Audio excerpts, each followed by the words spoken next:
Moses strikes the rock. In the first month of the year, the whole community of Israel arrived in the wilderness of Zin and camped at Kadesh. While they were there, Miriam died and was buried. There was no water for the people to drink at that place, so they rebelled against Moses and Aaron. The people blamed Moses and said, "If only we had died in the Lord's presence with our brothers. Why have you brought the congregation of the Lord's people into this wilderness to die, along with all our livestock? Why did you make us leave Egypt and bring us here to this terrible place? This land has no grain, no figs, no grapes, no pomegranates, and no water to drink." Moses and Aaron turned away from the people and went to the entrance of the tabernacle, where they fell face down on the ground. Then the glorious presence of the Lord appeared to them, and the Lord said to Moses, "You and Aaron must take the staff and assemble the entire community. As the people watch, speak to the rock over there, and it will pour out its water. You will provide enough water from the rock to satisfy the whole community and their livestock." So Moses did as he was told.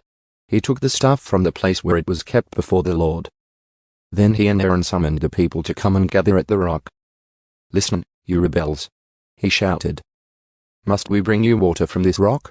Then Moses raised his hand and struck the rock twice with the staff, and water gushed out. So the entire community and their livestock drank their fill. But the Lord said to Moses and Aaron, "Because you did not trust me enough to demonstrate my holiness to the people of Israel, you will not lead them into the land I am giving them." This place was known as the waters of Meribah, which means arguing, because there the people of Israel argued with the Lord. And there he demonstrated his holiness among them. Adam refuses Israel passage. While Moses was at Kadesh, he sent ambassadors to the king of Edom with this message. "This is what your relatives, the people of Israel, say, you know all the hardships we have been through. Our ancestors went down to Egypt, and we lived there a long time, and we and our ancestors were brutally mistreated by the Egyptians. But when we cried out to the Lord, he heard us and sent an angel who brought us out of Egypt. Now we are camped at Kadesh, a town on the border of your land. Please let us travel through your land. We will be careful not to go through your fields and vineyards. We won't even drink water from your wells.